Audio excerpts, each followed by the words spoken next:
आपला काय बेत चाललाय आज झटपट भाजी करायची चालली आज भाकरी झाल्या छानपैकी अशा मस्त अशा बघा एकदम पातळ अशा छान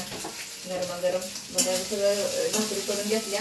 मग त्या तव्यामध्ये कांदा आणि सगळं खोबरं भाजून घेतलं तर छानपैकी छोटे छोटे आहे झिंगे कोण कोण आम्ही सुकट म्हणतो कोणाकोणाला सुकट कळत नाही ते छोटे छोटे झिंगे येतं ते छान असं धुवून घेतल्या तर धुवून घेतले धुवून का घेते तर ह्याला ना धुतल्यानंतर ह्याचं म्हणजे अशी कचकच लागत नाही आणि कसं समुद्रातलं असतं नाही तर छान अशी मग टेस्ट बी चांगली येते आणि कोणाकोणाला त्याचा वास सहन होत नाही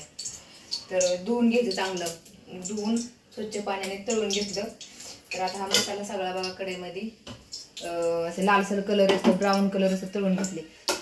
लपथपीत त्याची सुकट चटणी बी करतो पण ही चटणी आपल्याला पातळ भाजी करायची म्हणून थोडी तळलेली आहे भाजीपुरती तर चटणी करायची जास्त तळली जाते आणि कांदा तर हे मस्तपैकी आलं लसूण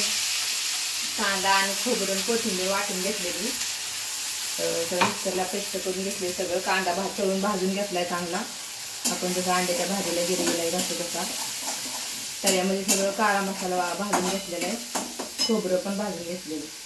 तर छान असायला परतो घेऊया त्याच्यामध्ये आपल्याला दुसरं काही टाकलं घट्ट होण्यासाठी थोडंसं बाजूसाठी तळून घेऊ आपण चिकनला मटणाला करतो तसं त्या झटपट अशी भाजी होणारी सुकटीचं खळबूट म्हणतात सुकटीची आमटी म्हणा सुकटीचं काढण म्हणा कोण म्हणतं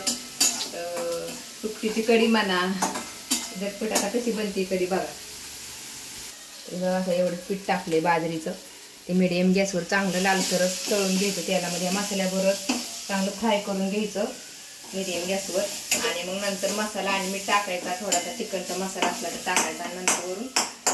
तळलेली सुकट टाकायची छान असं पाणी टाकून भाजी बनवून घ्यायची आपल्याला तर हे बघा असं पीठ भाजले जातं सोबत आता आपण ह्यामध्ये हे करून घेऊया मसाला टाकून घेऊया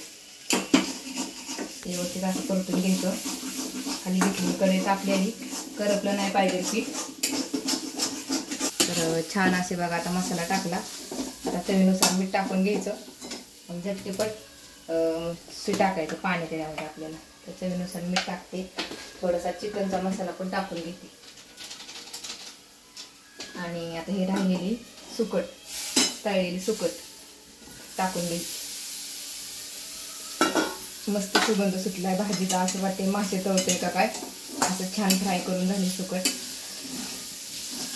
कोणाकोणाला सुकट कळत नाही मग झिंगे म्हणतात झिंगे तर झिंगे असू द्या तर यात पाणी टाकायचं आता आणि हे सुकटीचं खळबाट कसं बनते बघा भातासोबत भाकरीसोबत खाऊ शकता तुम्ही तर हे आपले वाटणाचं पाणी मिक्सरच्या पॉटमध्ये वाटलेलं खोबऱ्याचं जर राहिलेलं तेच पाणी खंगाळून टाकलेले तर मस्त असं बघा पाणी टाकायचे आपल्याला अजून तसं घट पातळ बघत भाजी बनवायची सगळं मसाले इझी झाले ह्याचा आता छान असं पाणी टाकून घेऊया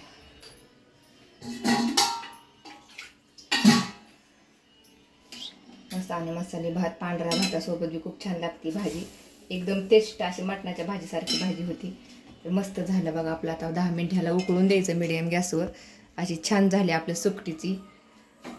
आमटी सुकटीचं खळबूट कसं वाटलं नक्की सांगा खळबूट म्हणता आम्ही खळबूट म्हणतो तर या सगळ्यांनी मस्त पैकी बाजरीची भाकरी सुकटीचं खळबूट खायला चोरून तर ओके बाय सगळ्यांना कसा वाटला व्हिडिओ नक्की सांगा लाईक करायला विसरताय बाय